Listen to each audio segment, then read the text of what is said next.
आज आपल्यासोबत आहे Parikshit Chaple, is the chemistry topper in JSM. खूप लोक म्हणतात की बोर्ड, CET, नीट, JEE मध्ये एक साथ मार्क घेणे एवढं कठीण असतं, परंतु ते परीक्षितने साध्य करून दाखवलं. परीक्षितला JEE मध्ये 96% त्याला केमिस्ट्री मध्ये आहे, बोर्ड्स मध्ये त्याला 96 मार्क्स आहे आणि CET मध्ये त्याला 99.70% आहे. म्हणून आपण जर मनात ठरवलं तर आपण काहीही करू शकतो.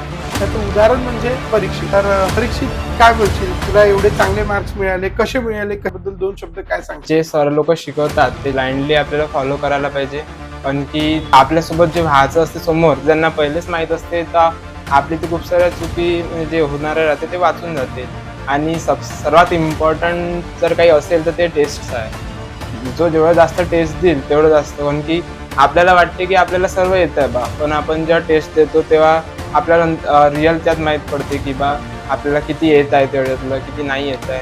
त्यासाठी टेस्ट सर्वात जास्त इम्पॉर्टंट आहे. JSM मध्ये जी केमिस्ट्री होती त्याच्याबद्दल तू काय बोलशील? JSM चे जे कॉन्सेप्ट आहे, ग्रेट कॉन्सेप्ट आहे, आपलं 20% बुक आहे ग्रेट कॉन्सेप्ट बुक, काय बोलशील त्याच्याबद्दल? किती पर्सेंट त्याचा फायदा होतो, किती पर्सेंट त्याच्याबद्दल पेपरमध्ये येतो, काय बोलशील त्याच्याबद्दल? त्याचं मी सांगतो म्हणलं तर माझा एक मित्र होता, तो माझ्या सोबतचाच होता.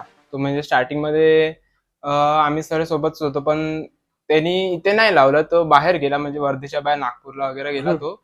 आणि तेव्हा मग तिथे केमिस्ट्रीचं त्याला काही जमत नव्हतं. मग आम्ही असंच एकदा फोनवर बोलत होतो की बा असं असं आहे, कोणता लेसन चालू आहे बा तुमचं. तर असे खूप सिम्पली क्वेश्चन विचारले. तो म्हणे नाही, आमचे ते बराबर शिकवत नाही. शिकवते म्हणे पण आम्हाला ते लक्षात नाही राहत.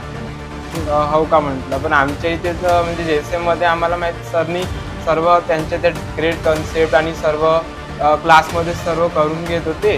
त्याच्यामुळे आम्हाला घरी तिचं पूर्ण काही करायची गरज नाही. तो पण मला विचारत आहे की तुम्ही कसं करता म्हणे. तर मी त्यांना सांगत होतो की आम्हाला सर असे शिकवता. शेवटी आता त्याला तर खूप कमी मार्क्स आहे CET मध्ये. JEE मध्ये तर नाहीच जमलं, CET मध्ये नाही जमलं. तर मग शेवटी तो मला आता तो रिग्रेट करताय की बा मी पण तुमच्यासोबत वर्धेलाच थांबलो असतो तर सोबत चांगलं जमलं असतं बा. तर मी त्याला तेव्हा पण म्हटलं होतं की कशाला जाते बा, पण त्याचं होतं की नाही बा नागपूरला जायचं आहे. आता त्याला रिग्रेट होत आहे की बा आता कुठेच काही जमलं नाही बा आपलं.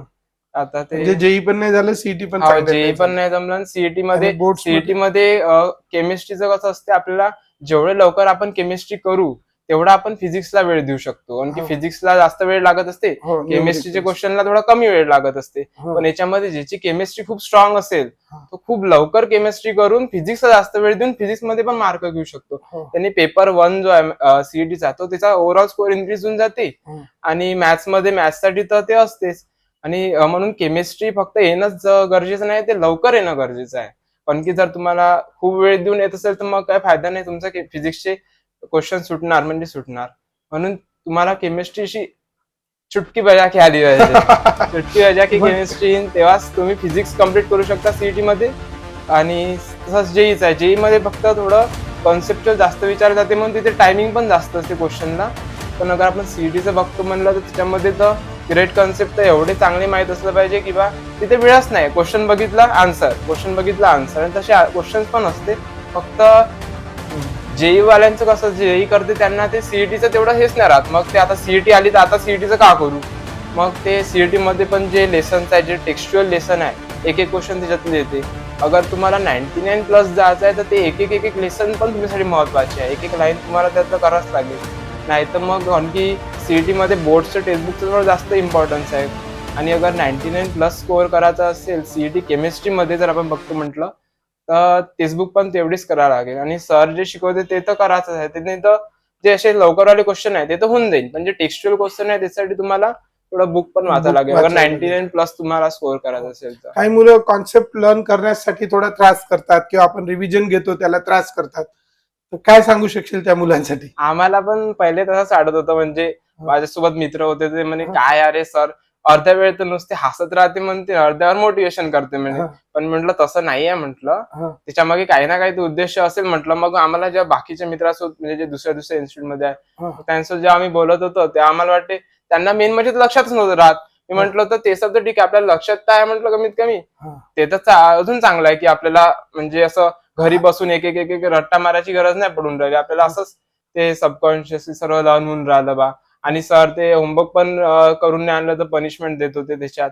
त्यांनी पण खूप जास्त, कारण की बाहेर किंवा दुसऱ्या ह्याच्यात कसं होते, शिकून दिलं आलं, टॉपिक शिकवलं चाललं गेलं, नंतर तुम्हाला किती येत आहे ते त्यांना त्याचं काहीच करायचं नाही. तेच इथे खूप मोठा फॅक्टर आहे. आणि नेमकं म्हणजे मला आठवते की बा लास्ट म्हणजे JSM मध्ये जेव्हा टेस्ट होत होत्या, त्या लास्ट टेस्टच्या दिवशी मी एकटाच आलो होतो, कोणीच नव्हतं आलं.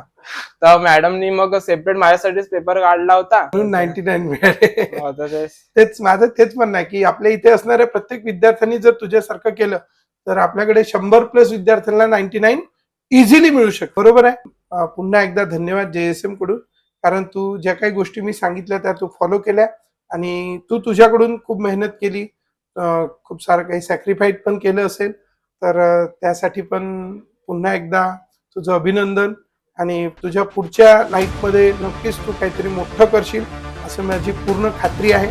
ज्या काही गोष्टी अलॉंग विथ द केमिस्ट्री मी लाईफच्या ज्या एक्स्ट्रा पण गोष्टी सांगितल्या, ज्या पण तू पुढं लाईफमध्ये वापरून अजून समोर जा. पण मी थोडं ऍड करतो. आता मी नाव तर नाही घेत, पण आम्ही असं म्हणजे केमिस्ट्री ट्युशन झाली का मग आम्ही असं दुसऱ्या ट्युशन जात होतो आम्ही. तर एकदा असा इन्सिडेंट झाला होता की आता मी नंतर जे जातो ते सर म्हणे की झालं का म्हणजे तुमचं मोटिवेशन, म्हणजे क्लास थोडी लेट सुटली होती. तर क्लास थोडी लेट सुटल्यामुळे मग ते सर म्हणतात की झालं का म्हणे तुमचं मोटिवेशन. तर ते आम्हाला असं वाटलं तर ते असं काऊन म्हणत आहे, ते म्हणजे त्याचे सर्व तिथं फक्त शिकून दे आलं, शिकवलं चाललं गेलं. पण आता सोबत आम्हाला मोटिवेटिंग जे सर आहे थोडं मोटिवेटिंग करत राहतं. कधी कधी लेट होऊन जाईल क्लास, म्हणजे 5-10 मिनिट्स, मग आम्हाला जायला पण वेळ लागेल. तर मग ते असं हसल्यासारखं की झालं का म्हणे तुमचं मोटिवेशन म्हणे. तर ते थोडं असं अलग वाटलं होतं, पण आज वाटतं की नाही ते पण जरुरी होतं बा, म्हणून फक्त शिकवलं. आज तुला मग सर्वात जास्त पर्सेंटेज कायच्यात मिळाले? केमिस्ट्रीमध्ये मिळाले. तर मग त्या मोटिवेशनचा रोल आहे की नाही? हा बिलकुल आहे, कारण की शिकवून तर सर्वच देते ना, पण शिकवण्यासोबत ते पण तेवढंच इम्पॉर्टंट आहे स्टुडंटच्या लाईफ मध्ये. तुझं काय म्हणणं आहे आता 2 वर्ष झाल्यानंतर? अरे सर्वांना प्रत्येकाला तसंच वाटतं की नाही बा काय, पण आज काय म्हणणं आहे की ते मोटिवेशन असायला पाहिजे की नसायला पाहिजे? असायलाच पाहिजे, कारण की शिकवण्यापेक्षा त्याच्यासोबत शिकवणं प्लस ते मोटिवेशन ज्या दोन्ही सोबत चालते तेव्हा ते अजूनच त्यात खूप चांगलं होते त्याच्यामध्ये. तेच तुझ्यासारखेच प्रत्येक वर्षीचे विद्यार्थी मला सांगत असतात की बा सर त्याच्यामुळे झालं आणि त्याच्यामुळे मग मी अजून मोटिवेट करत असतो. आता तेव्हा लहान राहतात मुलं, त्यांना समजत नाही, पण जे त्याचं सोनं करतात ते नक्कीच त्यांचं काहीतरी चांगलं होतं. पुन्हा एकदा तुझं खूप खूप अभिनंदन, तू आला त्याबद्दल धन्यवाद. परीक्षित, आपण JSM मध्ये आपण मेडिटेशन बद्दल वगैरे काही सांगतो का? आणि जर काही सांगितलं तर त्याचं तू काही तुला काही म्हणजे तू केलं का, आणि केलं तर त्याचा काही फायदा झाला की लॉस झाला, काय बोलशील याच्याबद्दल 2 शब्द? मेडिटेशनच्या बाबतीत तर सर दर क्लासमध्ये सांगत राहतात मेडिटेशन, आणि त्यांचं ते सबकॉन्शियस माइंडच्या बारेमध्ये सांगत राहतात की तुम्ही जर मेडिटेशन केलं तर लवकर लर्निंग होईल. आणि कसं आहे, लर्निंग जर आता जे केमिस्ट्रीमध्ये आपल्याला फटकन आठवलं पाहिजे, त्यासाठी कसं आहे फोकस खूप जरुरी असते. फोकससाठीच ते मेडिटेशन खूप जरुरी आहे. आणि सर मेडिटेशनचे हे पण घेत राहतात आणि गाईड करत राहतात की बा मेडिटेशन तुम्ही करायला पाहिजे, कसं करायला पाहिजे. आणि त्याच्यामुळे पण खूप एक बेनिफिट होते, कारण की आम्हाला पहिले स्कूलमध्ये करायला लावत होते ते आम्हाला वाटत होतं काय मेडिटेशन करायला लावते, पण जेव्हा आम्ही इथं नंतर पण आलो तेव्हाही आम्हाला तसंच वाटलं. तर मग आम्हाला नाही त्याचं कळलं की नाही खरंच मेडिटेशन स्कूलच्या वेळेस पण तेवढंच इम्पॉर्टंट होतं ना, आता JEEच्या वेळेस पण तेवढंच इम्पॉर्टंट होतं. पण आता कसं कोणी मग म्हणते लहानपणी करत होतो आपण, आता काय करायचं आहे, पण ते तसं नाही. ते लहानपणी पण तेवढंच मेडिटेशन जेव्हा स्कूलमध्ये घेत ते तेव्हा पण इम्पॉर्टंट होतं, आणि आता पण मेडिटेशन तसंच इम्पॉर्टंट आहे. ते पण आम्हाला सरपासून ते माहित पडलं की नाही बा मेडिटेशन आता तरी आताही करायला लागेल आपल्याला, समोर पण करतच राहा. तू करत होता मेडिटेशन? हा, मी थोडं करत होतो सकाळी. किती वेळ करत होता? आता ते अगर लवकर उठलं कधी तर मग 25-30 मिनिट्स पर्यंत करत होतो. पण कधी कधी आता वेळ खूप झाला, म्हणजे सर्व सकाळपासून जर कोणत्या बॅच असल्या तर मग त्या 15 मिनिट्स पर्यंत पण मी करत होतो. डेली करत होतो. मग काय तुला म्हणजे जेव्हा नव्हता करत आणि करत होता याच्यात काही फरक जाणवायचा का? त्याच्यातच कंटिन्युएशन मध्ये अगर आपण मेडिटेशन नाही केलं तर त्या दिवशी असं अलगच वाटत होतं, थोडंसं वेगळं की बा आज ते सिली मिस्टेक जास्त होत होत्या आणि असं म्हणजे फोकस नाही होत होतं. पण ज्या दिवशी आपण सकाळी उठून मेडिटेशन करतो त्या दिवशीच थोडं अलगच हे जात होतं, थोडे जास्त क्वेश्चन सॉल्व्ह होत होते आणि सिली मिस्टेक खूप कमी होत होते. तर हे महत्व आहे, इम्पॉर्टन्स आहे मेडिटेशनचं. आज परीक्षित आपल्याला स्वतः सांगतोय, आणि त्याने हे सगळे मार्क्स तुम्ही याचे बघू शकता की 99 percentile, 99.30 total percentile in CET, 99.70 percentile in chemistry CET in PCM and 96 percentile in JEE and 96 marks in boards. तर हे सगळे मेडिटेशनचे फायदे आहेत. जर तुम्हाला जर चांगला स्कोर करायचा असेल नक्कीच त्याची साथ पकडा आणि तुमचं आणि तुमच्या सर्वांचं जे लाईफ आहे ते चांगलं ग्रो करा आणि ऑल द बेस्ट.